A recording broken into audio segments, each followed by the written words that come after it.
This job, we try to save as many people as we can. Sometimes that doesn't mean everybody. But you don't give up. Hi everyone, welcome to the Bucket List Reviews. Today we're going to review the film Captain America Civil War, and as you can already see, we have chosen sides. But before we get into the film, we would like to talk about our experience watching the film in IMAX in the biggest screen in Berlin. So, Jan, how did you feel watching it in IMAX? I liked it much. Big screen and very good sound. But I'm not sure if I just fall victim of the propaganda they really hammered into us before the film started.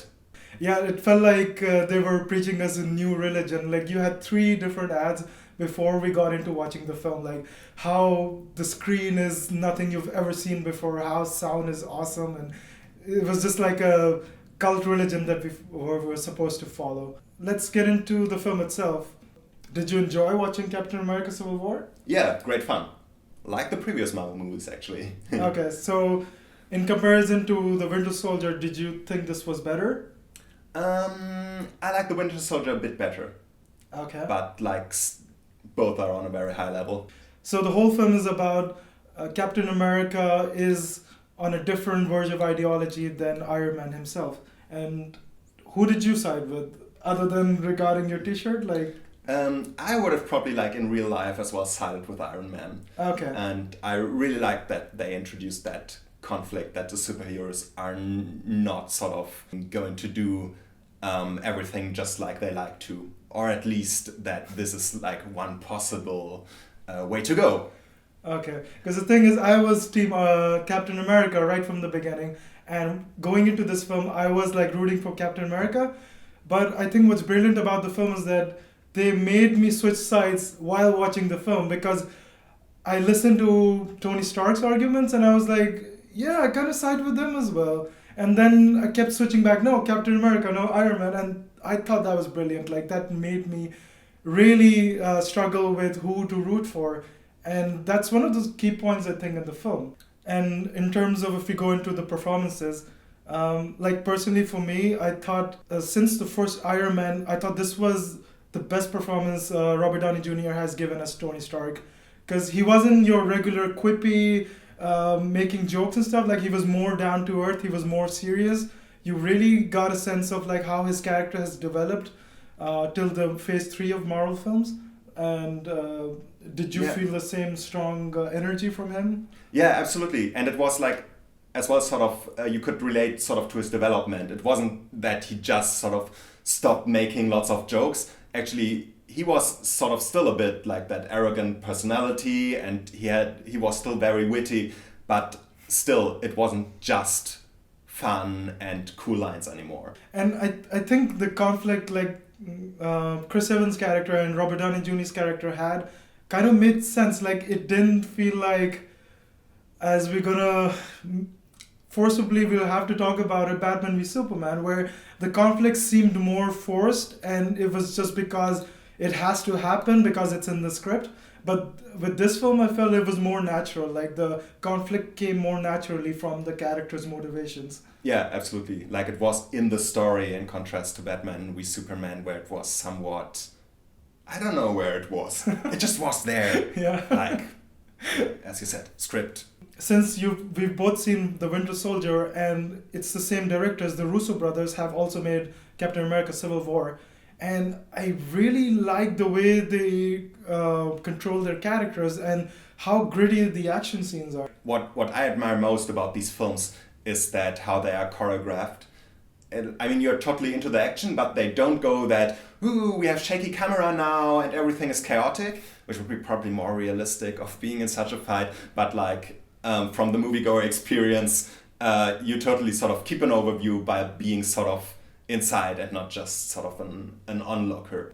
If I can nitpick a little bit about the film, I think in the beginning few action scenes, I thought the camera was too much shaky cam, that I couldn't exactly make out what was happening. When I watched the trailers in the beginning, I thought the film was gonna be overstuffed with too many Marvel characters at the same point where you don't even care anymore what's happening on screen. But surprisingly, I didn't feel that. I thought it was so well, the script was so well written, and the characters was so well handled by the Russo brothers that I felt every character had a shining moment in the film. Yeah, absolutely. I mean, some of them, like, naturally weren't sort of much introduced, like Ant-Man, for example, but yeah, it wasn't confusing, as one would expect with such a big cast. Yeah. And speaking of the characters, there were two new additions to the roster of Marvel films. And of course, the first is Black Panther. Awesome. I really like that. And yeah, I love like they actually were true to the comics. Like they had him come from Wakanda, the fictional country in Africa, and he has an African accent, which was very believable for me. Like it didn't feel forced or anything like that. Actually, that would be a character I would really like to see some more of in future films. And he stole pretty much every scene he was in. Like he was chasing the Winter Soldier in a lot of scenes in the film because he's pissed off at him for some reason. And those action scenes were pretty good. Like the motorcycle scene where the Winter Soldier is running away from him. And again, very gritty and down-to-earth action films that you only get from the Russo brother films, like for some reason.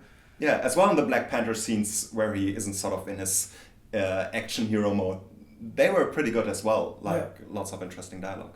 And of course, another character that we could go into is Tom Holland as Spider-Man. And I was a bit nervous before going into the film because I'm a huge Spider-Man fan. I've grown up reading his comic books and I'm very picky who should play Peter Parker. And I've seen the Tobey Maguire films. I've seen Andrew Garfield as Peter Parker. And I can safely say Tom Holland is the best Spider-Man you'll see on screen yet. And I was totally afraid that he's sort of just an addition to the film, which sort of, as well, the trailer somewhat promised. He was very well introduced. Yeah. You have a metal arm? That is awesome, dude. I think they went with the right idea that he's a teenager who's in high school and he's just learning how to control his powers. The interaction between him and Tony Stark is like, it's so good, it's so well written. It's not the whiny Tobey Maguire, it's not the cool hipster Andrew Garfield. I think it's a good mixture of the two Peter Parkers, I feel. Yeah, like he has these powers, but he still sometimes messes us up. Okay, let's get into the spoilers now. Were you also freaked out by the augmented reality scene in the beginning where they show Robert Downey Jr. young? Like, did that freak you out, or like, how did you feel? Like, I found that a bit alienating, but like still it wasn't too confusing. like, I knew this was gonna play something later in the film. Like, why would they show it in the beginning? But I thought the effects were good. Like, I did kind of believe like that was a young Robert Downey Jr. and it was good. I like in the beginning I was like, whoa, that's weird. Yeah, it was a bit weird. Like again, these sort of usually these like, okay, some high-tech quick twist whatever things don't have a good effect usually. Regarding the spoilers, we're gonna talk about the big airport fight scene that happens somewhere in the middle of the film, and I was geeking out, man. I was totally like, oh my god, I'm back like 7 years old, and it was so comic booky in a way that I thought they captured it perfectly. Like, they just got it, man. Like, I don't know, like, how did you feel watching that scene? I'm certainly not as much into comics as you are, so I'm like I feel a bit divided about that scene. I sort of hoped for less fighting and a bit more politics, but Okay. sort of in regards You of want like, more politics in a superhero film? yeah, a bit. I saw so many like with more fighting and stuff till now. Okay. I mean, the franchise is really big, and so I was a bit okay, more like hitting each other. But in terms of quality of hitting each other, it was great again. So in the end, it's revealed that Winter Soldier is the one who killed Tony's parents. And this wasn't very shocking to me, but it did feel like a very high note in the Marvel films where you just felt like, oh man, this is bad. Like, what's gonna happen now? Yeah, as I said, I sort of expected something like that, but still, what you said, sort of shit hit the fan. That was the really great thing about that twist, that now you saw that they are stuck in like a really wicked situation. And that was a good point. Like, it wasn't like black and white or just sort of some conflict you could believe, but actually it was like pretty much intertwined, and like one was wondering, okay, how they are going to resolve that conflict, and it was pretty sure that they couldn't resolve it just by, okay, let's talk it over and there's one clear solution and everybody's fine again. Yeah. We were so happy that there were some exterior shots of Berlin in the film. Speaking of German, you had Daniel Brühl playing the villain Zemo. And I've heard a lot of mixed stuff about him. Like, a lot of people hate him. They think he's just another generic Marvel villain. I didn't feel that way. I thought he was more sympathetic. Like, they gave him more of a background story, like why he's doing what he's want to. But do you think the film would have worked better without him? Good question. Sort of, I liked his character, in particular this sort of parts where you could relate to him, and that's sort of his usual role, at least in German films as well, I think. Sort of, he sometimes does bad stuff, but he's usually relatable. I think he played really well. Yeah, but sort of the whole plot why he was pursuing the Avengers, I wasn't like overly convinced of that. Like, the reason was... Fair enough. One criticism I could have with him is that he was just another character. Like, they didn't need to name him Zemo, because I don't think he has much to do with the character Zemo from the comic books. So I guess they could have named him something else and wouldn't have mattered. Yeah, probably the whole fighting is likely to happen even without them. I mean, the conflicts were already there in the Avengers ensemble. Yeah. And he just sort of fueled it. Yeah. Okay, one last thing about the spoilers. The last fight scene between Iron Man, the Winter Soldier, and Captain America. Do you think that was a good scene? Yeah, was pretty gritty. Was a bit unfair for Iron Man, actually. Yeah, come on. Yeah. There were two Okay. pretty strong superheroes. I mean, when they sort of smash the suit. Yeah, like at the end you were like, oh god, Captain America's gonna decapitate like Tony Stark. But then he uses his shield to deactivate his armor.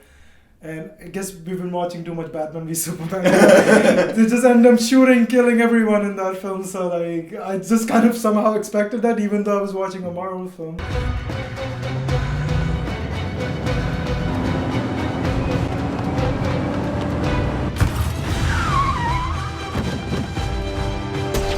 Now let's get to the rating.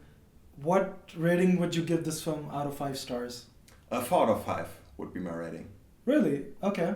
I would go a bit higher because I thought it's a damn near perfect film, I feel. Other than a few pacing issues, I feel like where it has 4 acts instead of 3, so you didn't know where the film was going to end. Regardless of that, I thought it was a fantastic film. Like, they had so much going for this film. Like, there's so many characters, there's such a huge plot of the Civil War itself, like, and I think they just did an awesome job. Like, Russo brothers, man, you guys did it again. Like, it's fantastic. Lots of fun again, yeah. Like, usually the Marvel films on a very, very high level. So guys, thanks for watching the review. Did you like the video? If you did, please subscribe to our YouTube channel. And yeah, we'll see each other the next time. Bye. Bye. Stay down. Final warning. I could do this all day.